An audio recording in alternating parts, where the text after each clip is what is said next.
I felt like my identity so long was just your son, which is really hard as a guy. So I tried to put my identity in anything else. It was, okay, how good can I be at baseball? Or how funny can I be? Because it's like, if I could be known for anything other than Dave's son, which there was nothing wrong with you, and I obviously loved you and respected you. It's just, the hard part for me was, as a son, figuring out like, okay, like I want to be known for something rather than something I had no control over, you know? Yeah.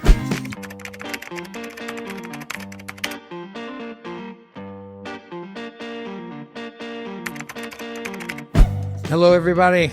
Welcome to Pastor with Dave Stone. We are coming to you from our Louisville studio, which bears an uncanny resemblance to my office in my basement. But we're here in the Louisville studio, and we've got a great show in store for you. If you don't follow us yet on Instagram, this could be the day that all of that changes. All you do is go to Instagram, find Pastor to Pastor Podcast, and click follow. You can do the same thing on YouTube. You can follow us there on The Focused Pastor. And you've found us here, of course, and you listen, but do you subscribe? That's something that I'm wondering as I'm standing here. Do they subscribe to this podcast? Because I want you to get that reminder that every Tuesday we drop a brand new episode, and I promise you it's going to encourage and challenge and inspire you. And today is no different. With Father's Day coming up, some of you are getting ready for Father's Day.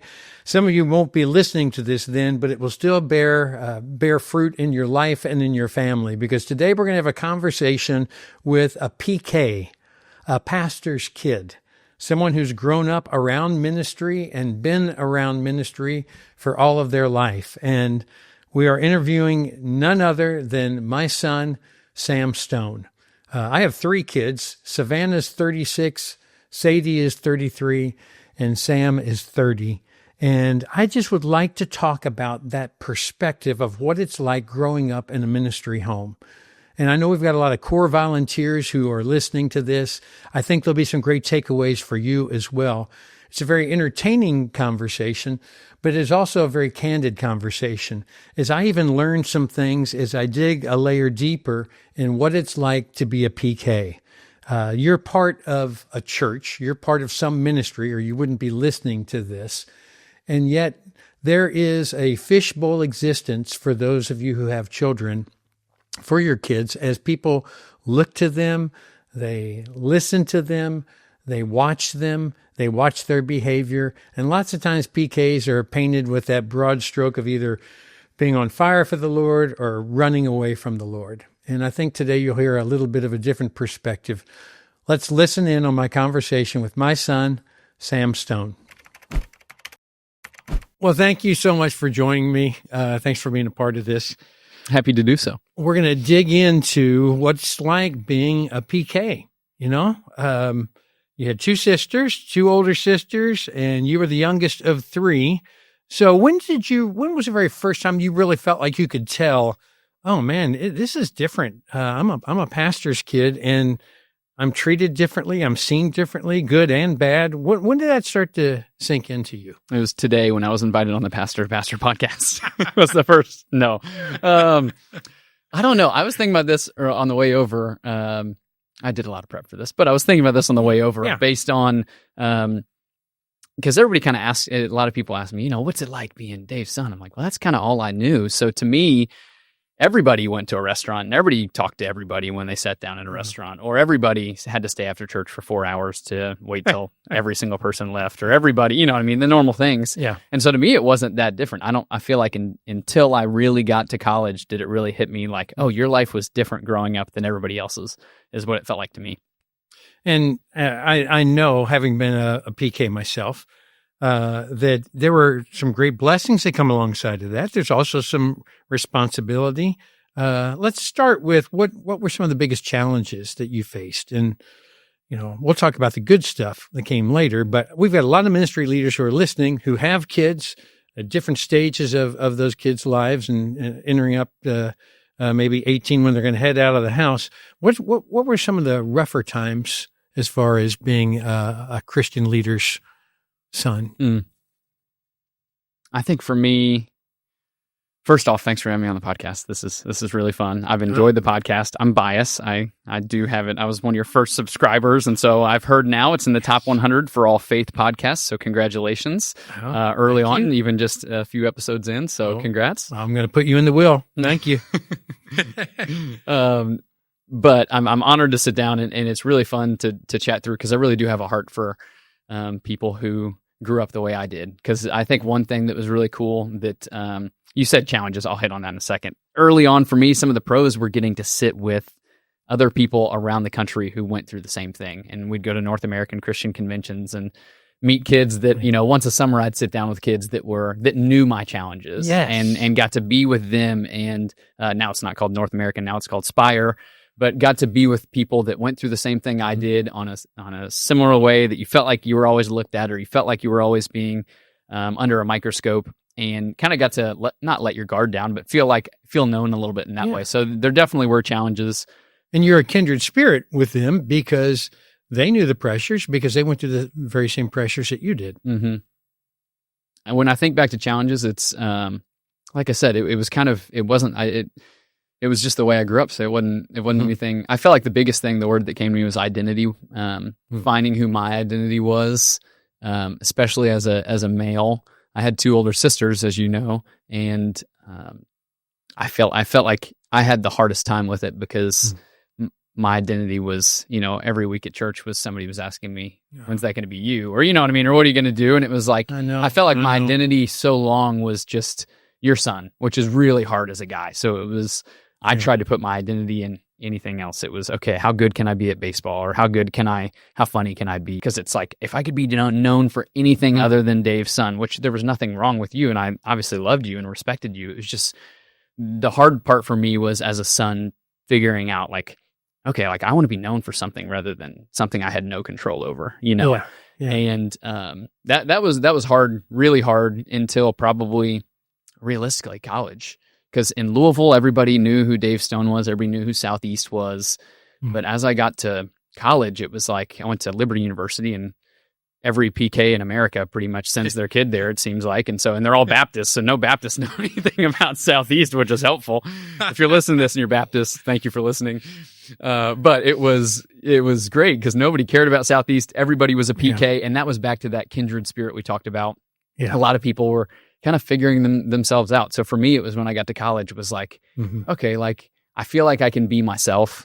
I feel like I can experience what a relationship with Christ looks like for me. That is not that you were forcing it down my throat. Obviously, I went to a Christian school and was taught things at home, but when I could feel like I could, out on my own, branch out. And so let me change the question, because, as you see the tears in my eyes as you're talking, and it's not because of anything you said. It's more of just the pain of thinking of your son going through trying to find his identity and getting lumped in with my identity. And so if I'm a pastor who's listening, and I've got kids that are younger, is every kid going to have to wait until college till they find their own identity? Are there things that we could have done a better job of, or that you would encourage Christian leaders to be able to do so that you can find that identity maybe sooner than that?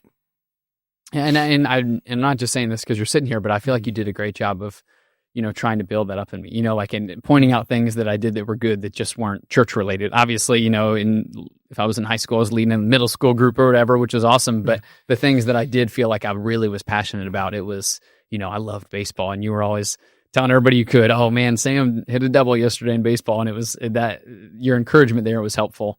And I think a lot of that was taken on and was a pride issue probably built into that, because it was, in the end, I wanted to be known for something that was, self-serving. Pride issue on my part too at times. I remember when you got All-State in baseball, and I think I worked that into every conversation the next month with everybody, waitresses, anybody, It was a small class that year. No. But you think through those times, and you begin to realize, you had to have people constantly saying, are you going to be a preacher like your dad? Are you going to be a preacher like your dad? You heard that from when you were knee high to a grasshopper. Still hear it today. Yeah. and you're 30 years old, right? I am. Yeah. So, okay, let's jump to that because I didn't know exactly where we might go with this conversation. But did you ever feel undue pressure from mom or from me for you to go into full-time ministry? We are constantly saying to you, you have all sorts of ministry gifts, which you do and you still do, and you're using for the Lord. But, did we put pressure on you in that way? And how do people who are listening not put pressure on I feel like if you thought you did put pressure, you wouldn't ask the question. I'm just kidding. I'm really not sure how you're going to answer. So no, I didn't feel you were like I said earlier on helping me with my identity. I feel like on things you really pushed me to whatever I was good at. And right now I'm working real estate and I love that. And I feel like you instilled a level of entrepreneurship in me that was really helpful. And you encouraged things when I would go out and shovel people's driveways and, buy a snowblower, even though we get snow 1 inch a year in Kentucky. I bought a snowblower and it sat empty sat unused for the next 5 years. But no, I never felt like it was really from you. It was more of just, not everybody, when you're at a church, whether it be a big church or a little church, not everybody is, I would say, as respectful.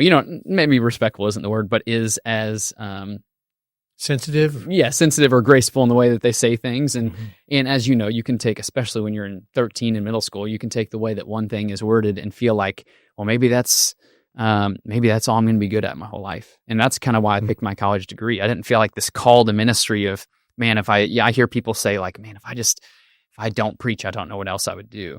And for me, I never felt like this strict call to ministry. I thought, okay, I know I can use my gifts to serve the Lord, and I know I can make people feel loved, and I can love them one at a time, and I can do these things. But it wasn't like I felt this strict call to ministry. But for me, it was like, well, I feel like maybe that is the path I should go down. Maybe the path of least resistance.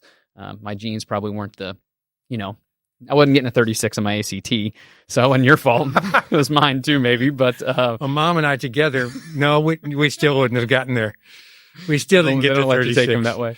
Oh, well, I appreciate you being honest about that. And I'm going to go back to what you said earlier on college being a time where, that identity piece, your identity in Christ kind of came about.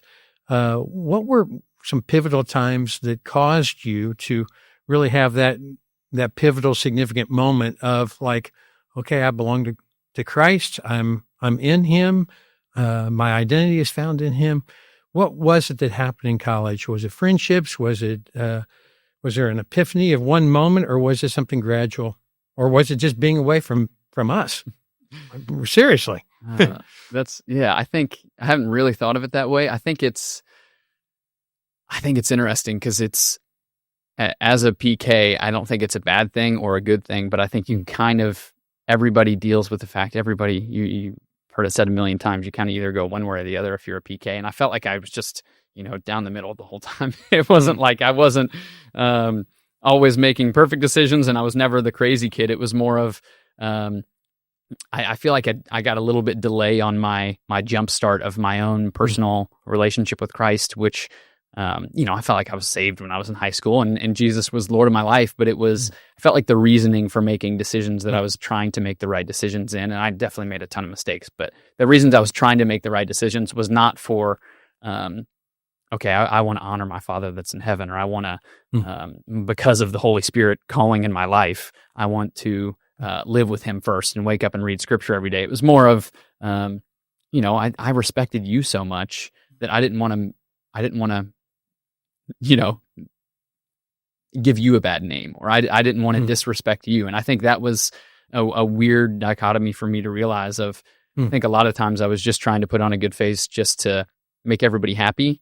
And then it was when I got to college, it was like, okay, I feel like I can, no one's, I'm not sitting in and I'm not hearing my dad preach every weekend and not having to sit in the front row, which was great, and I enjoyed it. But when I got out of that, it was a little bit more like, okay, if I want to go to church and prioritize this in my life, no one's calling and waking me up at 7 a.m. to get ready for church in the morning. And so that was that. It was gradual, to answer your original question. It felt more gradual to me when I got to college, but it gave me the opportunity to really dive in and say, okay, like I want this. It's not just what you guys want for me.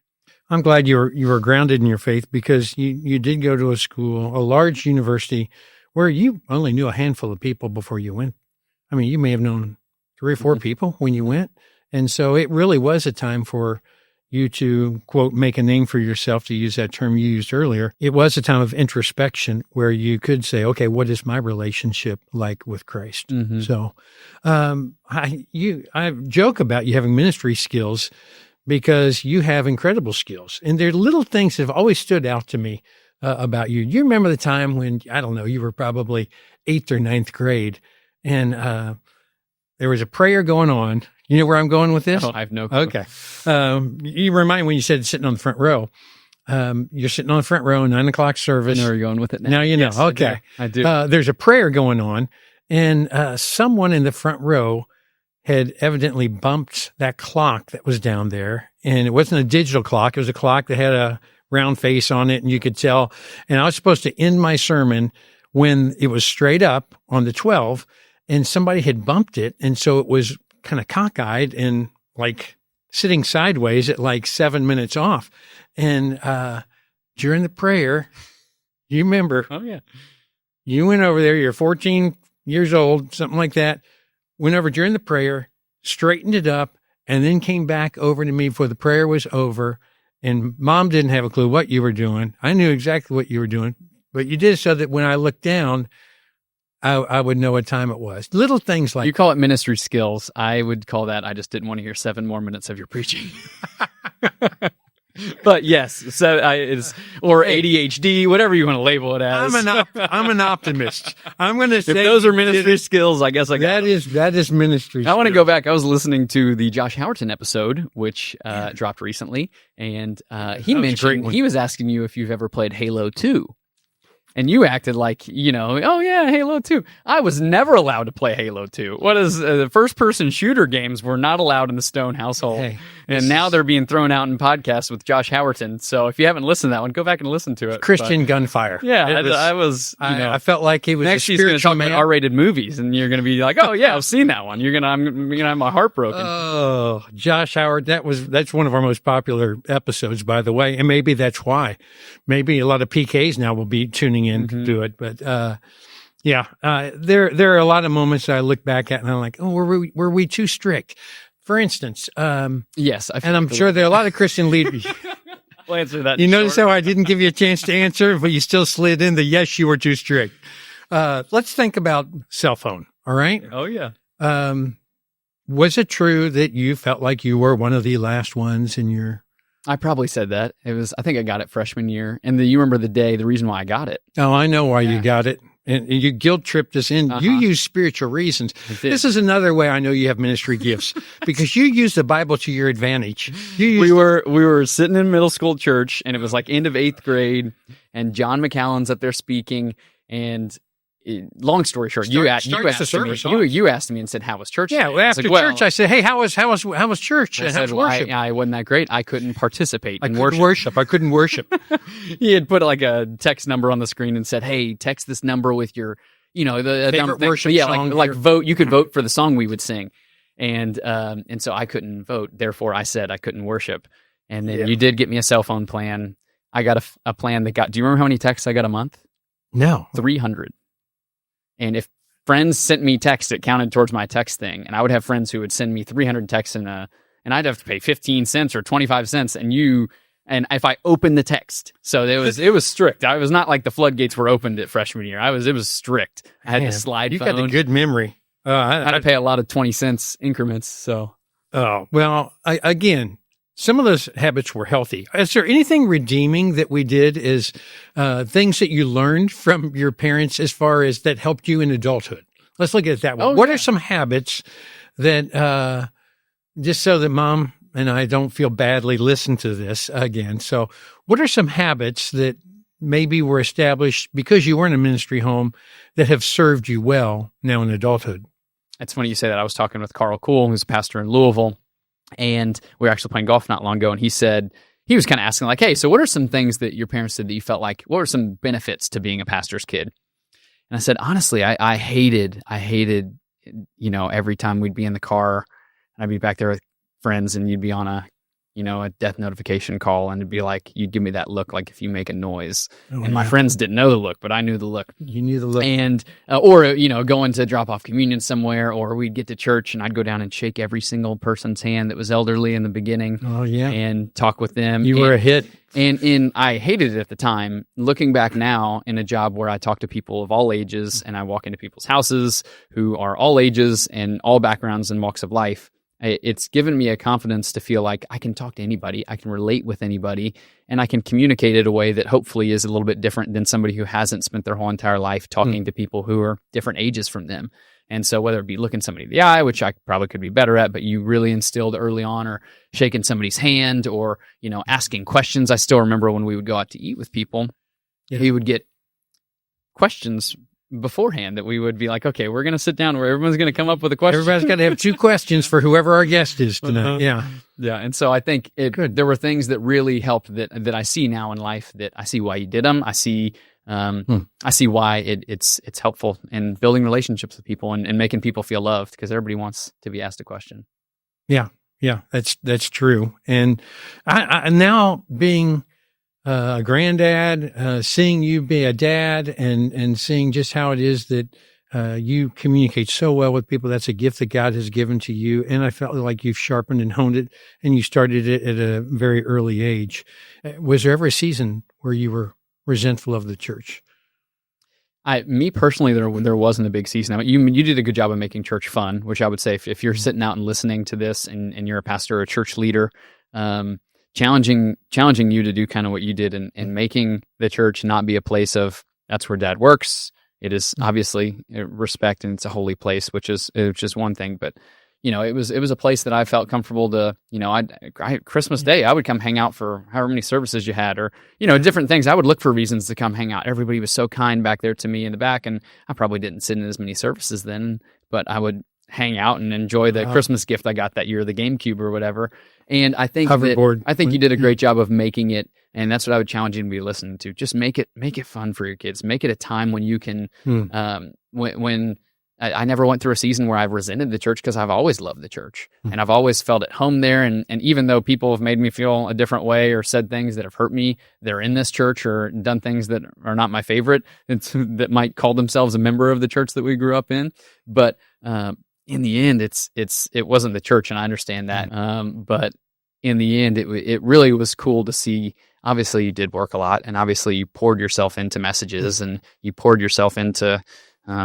The thing I tell people is, people ask me how retirement is for you, and I say, I get asked at least once a week, and I'm like, well, you can't really turn off being ministry minded, and so seeing you still do the exact same thing. I tell them, if you saw him at a lunch spot, you wouldn't think he's retired, because he's still doing the exact same thing he would have done if it was 15 years ago and he was senior pastor at Southeast, and still stepping out of his way to go and help people and visit people and serve people. And so I think it's pretty cool to to see the way that you instilled love for church, but also you made it a fun place that we could hang out and have our friends and play hide and seek and play putt-putt in the church, and do some things that I'm sure I remember putting dents in the wall, drywall, and you probably got in trouble for that sometimes. Yeah, that was from our hoverboard races. Was that? But no, those are all good things. I don't regret any of those things. Dado, my dad, is what you call him, Dado. He was a pastor, and I had such a great example. I'll never forget one time we were living in Missouri, and I was going to be in a play at school, and the phone rang. I picked it up. This is old rotary phone, and I knew the pastor's name who was asking for Dad, and he was at a real big church, and so I knew Dad would be excited to talk to him. So I got Dad, and Dad got on the phone, was talking to him. They made small talk. I'm on the other side of the wall doing something, and I hear him say, "Well, I'd love to speak for you. I'd love to speak." Oh, it's a banquet? Okay, yeah. And I could just hear in Dad's voice the excitement. Yeah. And he said, February 3rd. He said, let me go get my calendar and check.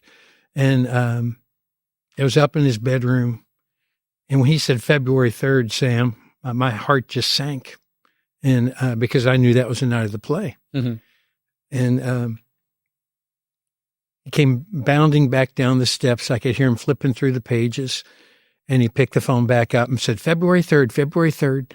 And he stopped and he paused. And he said, I've already got a commitment that night, maybe some other time, And for a kid sitting on the other side of the wall, leaning against it, to hear your dad say that, I probably had 2 lines in the school play and not a big part, but, that was a priority to him.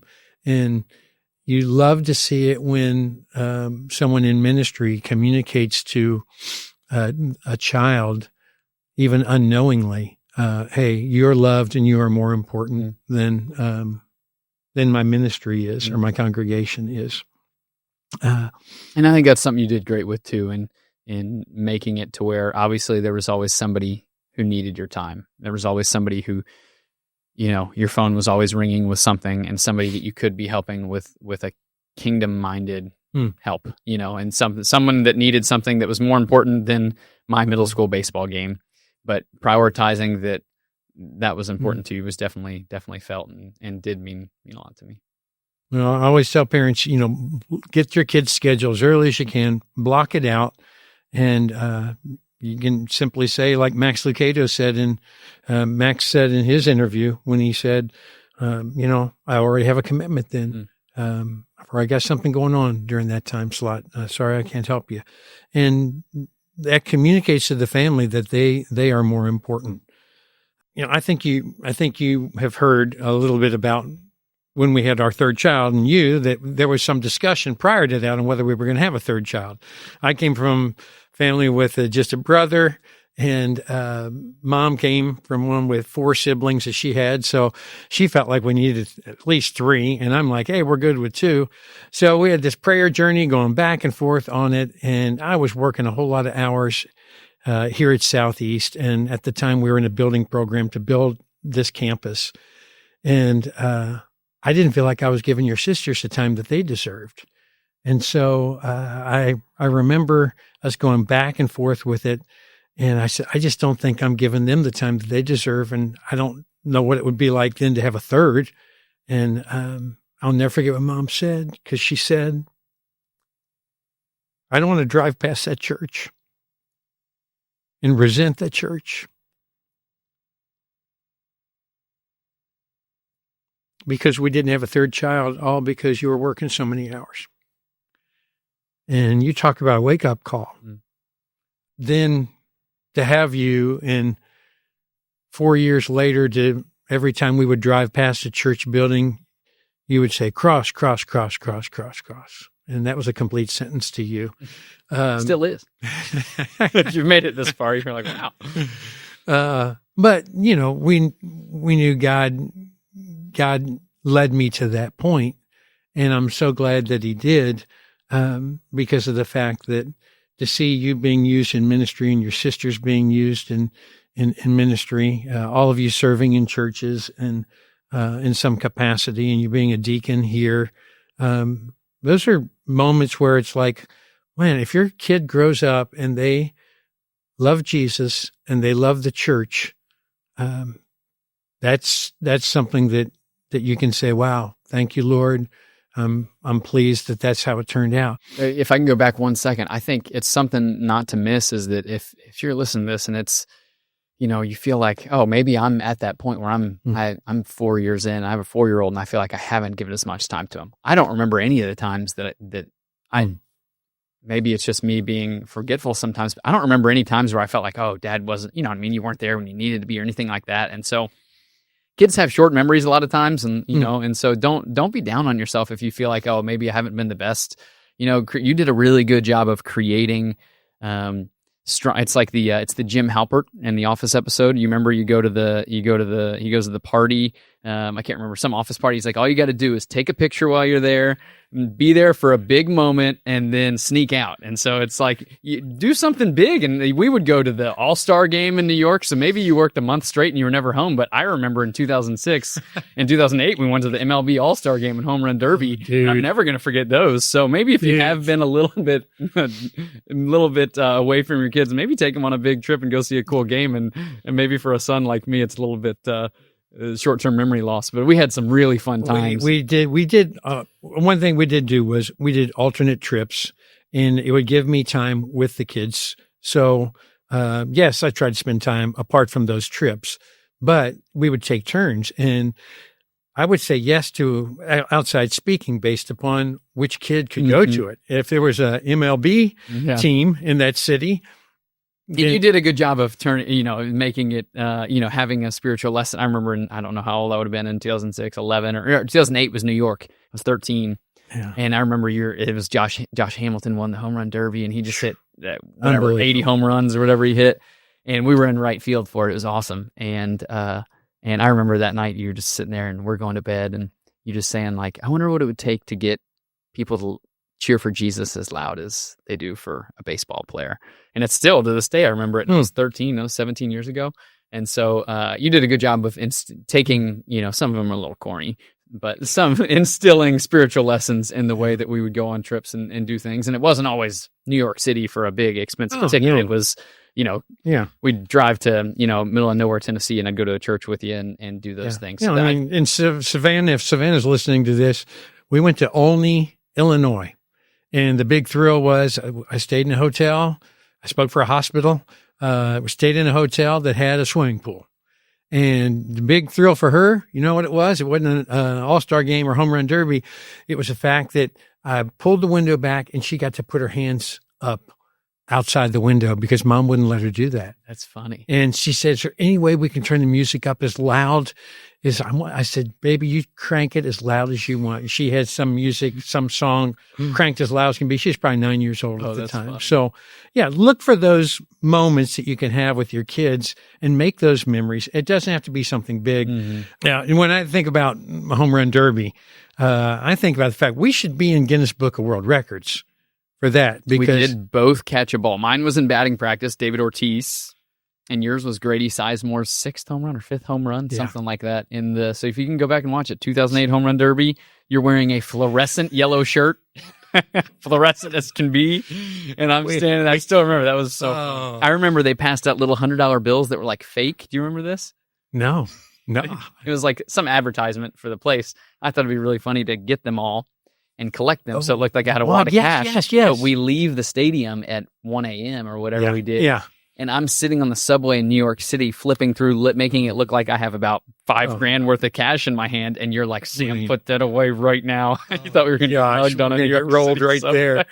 Oh, we got a lot of memories from that. But the cool part that was that we survived with beers being spilled on us. You heard words that you had never heard in your life. From the New York fans there. And, that was a great memory maker. That's for certain. Let me change gears a little bit. Even, can I stop right there? No, I think, because even that way you say that right there, where it's like you heard a word you've never heard in your life, that was something that always as a pastor's kid was like, you know what I mean? I hated that growing up. Now I don't care. You can say whatever you want to. But as a pastor's kid growing up, it was like, I felt so babied on it because even though you meant nothing in the way that you say that, you know what I mean? It's just, it's just a phrase you use. But to me, just reminded you. In middle school, it was like, oh, hey, I have heard a cuss word. You know what I mean? Like, or I have, you know what I mean? Like, I'm not a sheltered kid as a pastor's kid, although I was. But you know what I mean? There were hard things, just little things like that even going to conferences, like we talked about earlier, being around people who knew that feeling was different, because I still remember every time in middle and high school, it was like, people wanted to hang out with me, not because they wanted me to be there, but because they knew if I was allowed to be there, that everybody else was allowed to be there. And it was like, well, Sam's going to be there. And it was like, oh, well, every parent's like, well, Sam's going. Yeah, of course you can go hang out at that house. They would use. So that was hard. It was just, and if you're a pastor's kid and you're listening to this, you get it. It's like, you feel like you're always, you're never your own person, which was hard for me. But in the long run, there's pros and cons to it. And I think of times where there were pros, where it's got to play ping pong with Bear Grylls before he spoke at a church event, and he came going into the sanctuary, and he walked in and was like, sorry, I was just playing ping pong upstairs with Sam. And I'm like, oh my gosh, Well, my 300 texts got ripped through really quick. They were going quickly. Well, you guys played a lot of games. He's really good at ping pong. Yeah. Well, so were you. So that's why you guys hit it off so well. But you look for those things. So you embrace some of these people skill things that I think a lot of PKs don't realize. Hey, this is going to be so advantageous to you. Let's talk about some of the things that maybe were pivotal as far as you're learning to serve. I think about, we've never talked about these things, so it's good for me just to ask this. So, mission trips, some of those things, were those something that were significant that you'd say that played a big role in your life, or it didn't? I think it all ties back to relationships. It's like, I think of Matt Reagan, who's pastor here at Southeast. We first met on a mission trip. And Matt's been probably one of the most impactful people on my life, and in ways that, being your son, it was hard sometimes to go to you with problems or go to you with, things that I was struggling with, because it was more of, like I said earlier, I had this ultimate respect for you that it was hard. It wasn't like I was calling you to say, hey, this is the hard thing I'm going through in some ways. And so there was guys that were, and I'll say I didn't always want your advice on things, You know what I was going to say. And so, although you probably would say the exact same thing that people would say, sometimes hearing it from a different mouthpiece is helpful. Yeah, exactly. And so I think of meeting Matt Reagan when I was a little kid on a mission trip, and that being a real pivotal point in my life. And down the road, later, 5 years ago, I went through a big change in my life and a real hardship, and I got to sit down, and this was a really cool thing. Last week, I'm driving in my truck. I open my glove box and I pull out this colored sheet of paper, and I didn't know what it was. I have literally no clue how it got in there. I have a different car from 5 years ago, and I open it up and I start reading through it, and it's a 5-year plan that Matt had me do 5 years ago when we first moved back to Kentucky. Really? And he said, hey, where do you want to be in 5 years? What do you want for your family, for your job, for your church relationship, for all these things? And I'm sitting in my truck just bawling, crying, reading this 5-year plan, seeing the way that God has taken hardships in my life and used them to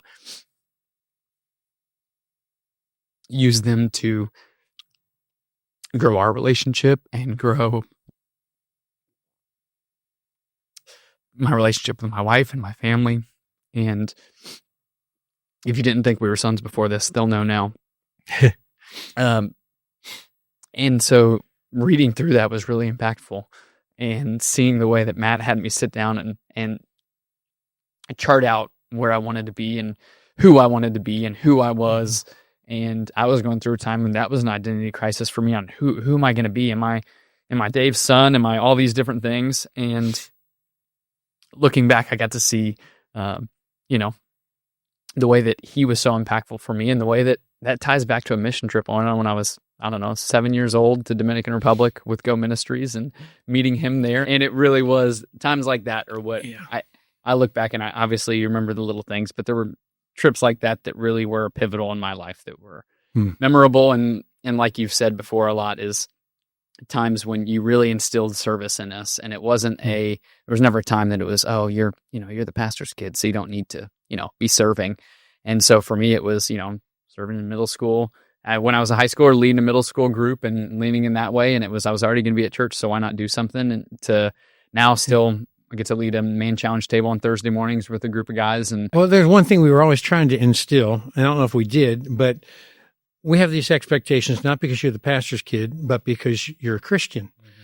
And I would say that to leaders who are listening to this, that, hey, the reason you have your teen involved, the reason that you have your sixth grader doing something at church is because of the fact that they're a Christ follower, not because they are a ministry leader's kid. But, that's a perfect picture, because Mom is really good at this. Mom would always make certain that there were strong Christian role models in your all's lives. And the people that would watch you if we went out of town, we would always pick people who were great Christian role models. Or we had that Bible study at our house of young couples and young singles. And it was back at that time when you weren't certain that you wanted to be at a middle school program on Wednesday night. And I just was in my first year as a senior pastor. And Well, the story is I had sneezed accidentally on my middle school girlfriend who's sitting in front of me. You remember this? I know the story. And I wasn't planning on getting into it. Sneezed. Some snot went places in front of me. Maybe got on the girl I was dating at the time, who I maybe said 2 words to that whole entire year. That's dating, yeah. And I felt, and the person on stage said something and called me out for it. And I just bawled crying and ran out the room. And so I was really hurt. And so I was really hurt by them. I felt ostracized by everybody. And I come home and I did not want to be a part of that middle school ministry. And I think I tell that story. It's a dumb story now, but I tell the story because the way that you handled it was really cool for me, and showing me that you loved me and you cared about the way I felt more than you cared about the way it might look for me to not be at church on Wednesday nights.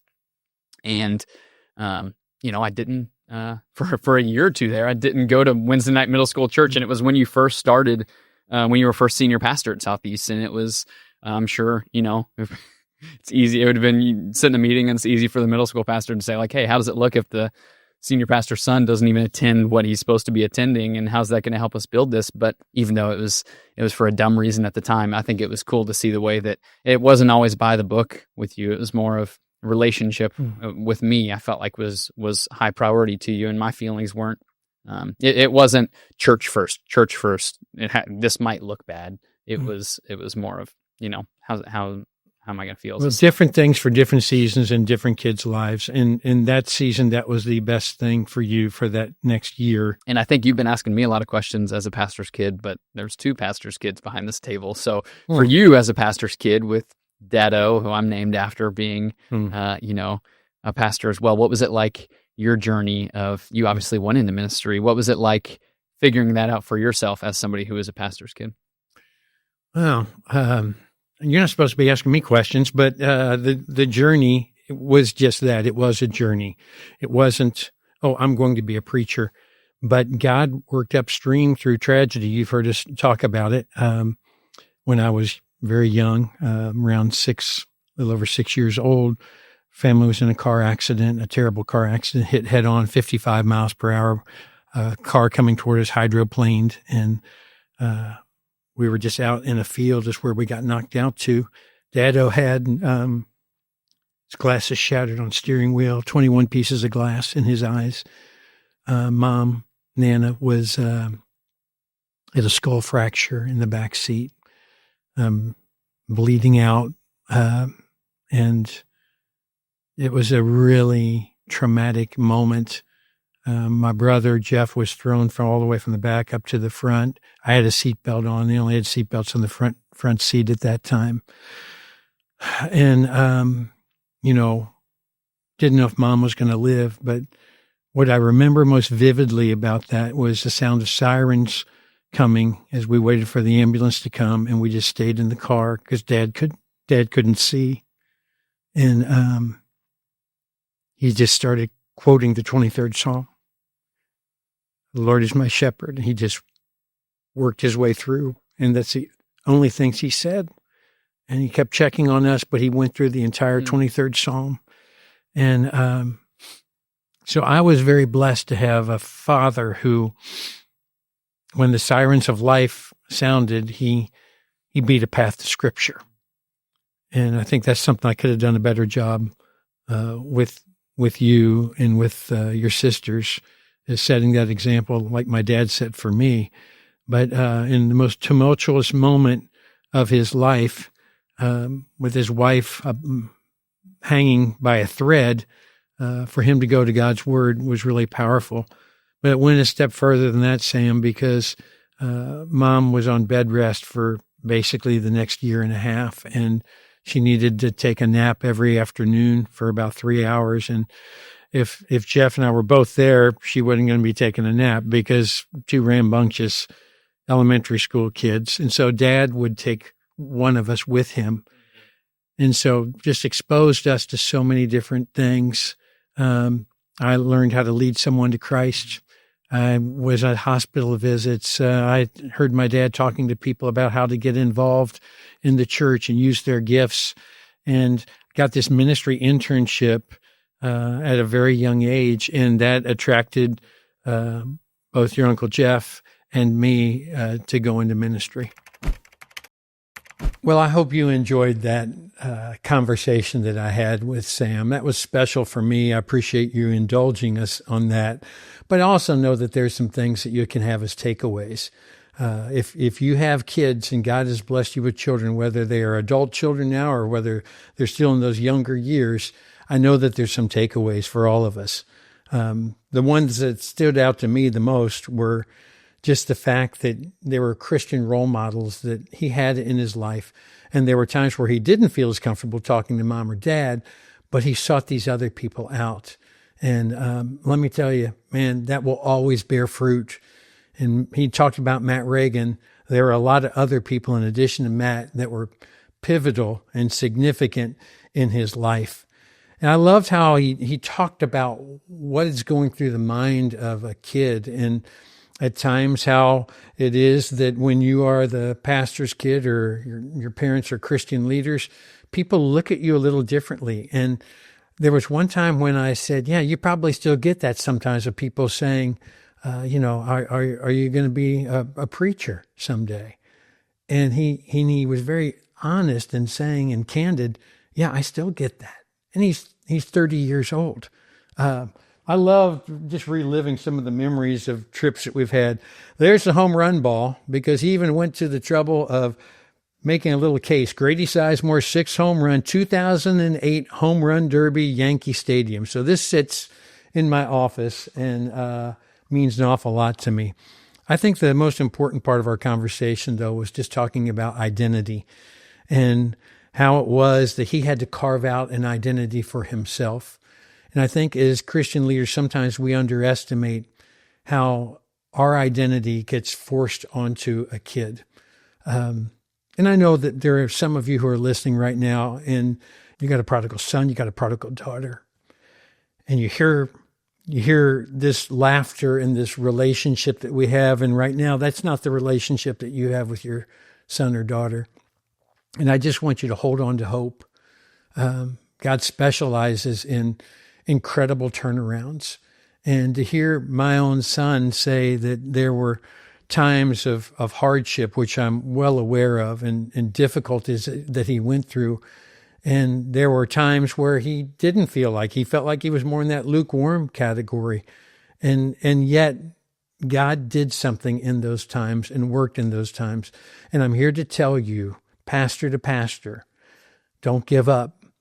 It's a prayer battle, and keep praying for that prodigal that you might have in your own life. And God can do something special. Let me tell you about a young lady.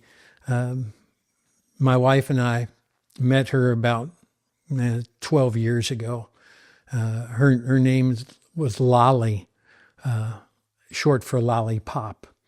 And that was the name she chose when she became an exotic dancer. And Beth and I met Lolly at a Bible study. I'd been asked to speak for this group of girls that were considering leaving the adult entertainment industry. And there were Christian ladies that reached out to them, and they would cook them a home-cooked meal every Thursday and take it to 27 different strip clubs here in Louisville, Kentucky. And so we met Lolly the night that I was speaking at something, and we stayed in touch with her, and we told her that night, we said, we're going to be praying for you every night. And so we started praying for Lolly. And we heard she had this breakthrough, a major breakthrough in her life a couple of months later. And so she started working at a daycare, and we picked her up at the daycare, took her out for dinner. And we said, we just want to hear your story. We just want to get to know you and find out what it is that God's been doing in your life. We heard that some major things have changed. And she said, yeah, I quit dancing. And we said, well, when did you start? She said, well, I dropped out of high school my sophomore year, and I was kicked out of my home when I was 18 years old. And so in order to pay for a motel room each night, I stumbled onto dancing in these strip clubs. And she'd done that for five consecutive years. And through the course of the meal together that night, we discovered that her given name was Lauren and her stage name was Lolly. And so we'd been calling her Lolly all night. And I said, so we've been praying for you as Lolly for a couple of months now. Do you prefer that we call you Lolly, or do you want us to call you Lauren? And she quickly responded. I'll never forget it. She said, oh, please call me Lauren. She said, I buried Lolly over a month ago. I said, then Lauren it is. What was it that Jesus said in John 8? Then neither do I condemn you. Go now and leave your life of sin. I had the privilege of getting to baptize Lauren. I think it was about 3 or 4 months later, and to see her grow and walk with Christ through rough times, through some good times and through some bad times. She actually lived with us for a short stretch as well. And I can still vividly see my wife out on the back porch and them reading scripture together and just trying to pour that into her. You know, God specializes in giving new identities to strippers and also to PKs when they struggle with who they are.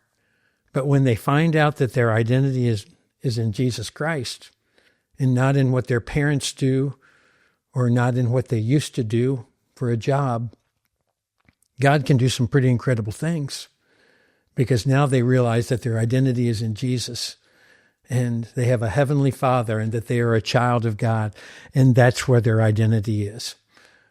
You know, it's not just PKs that struggle with that. It's sometimes pastors too. And you, as a Christian leader, might be getting your identity and your worth through your performance or through your ministry size of the budget or the number of people who attend your church or are part of the ministry that you oversee. And I guess I would just want to lovingly encourage you to find your identity in Christ. And sometimes it takes some time, just like it did with my son Sam, just like it did with another PK named Lauren. And sometimes it takes a while. And yet God can work. And yes, Lauren's PK status was a little different than my son's PK status, but they were both preachers' kids. And yet God helped them find their identity. And praise the Lord, now it's in Christ, and yours can be too. You know, Satan knows you by your name, but he calls you by your sin. But Jesus knows your sin, and yet he calls you by your name. And hold on to your identity in him, because that's what will keep us going. Well, a huge part of what we hope to accomplish through this podcast is to give you resources that can be of help to you as you are a Christian leader. And today we're thinking about as you are a parent, as you're a mom or you're a dad. And I want to encourage you to check out Focus on the Family and all the resources that they have. In fact, let me tell you about a podcast. Now, I know sometimes people say, oh, no, on your podcast, don't promote other podcasts because you might lose listeners. Well, I don't really care about that. I want to give you the greatest resources that will be of the greatest help to you. And so check out Focus on the Family. There's another podcast, and it's specifically for parents. It's from two really good friends of mine, Dr. Danny Huerta and Rebecca St. James. And their podcast is called Practice Makes Parent. And I know that will be a great resource to you, whether you're going through that prodigal season like we just talked about, or whether things are going well with your kids. I know it will be an encouragement and that you'll benefit from it. Well, thanks so much for joining us on this journey. Make certain you check out the show notes. We'll have some information in there, and also you can see a manuscript. There's also some different things that might be of interest to you. So always check out our show notes. You know, every Tuesday we drop a brand new conversation on Pastor to Pastor, and it's designed with this goal of encouraging, inspiring, and challenging you on this journey called leadership. Because we know that leadership can be lonely, and we call it Pastor to Pastor for a reason, and that is to remind you you're not alone. Until next time, I'm Dave Stone. We'll see you next Tuesday.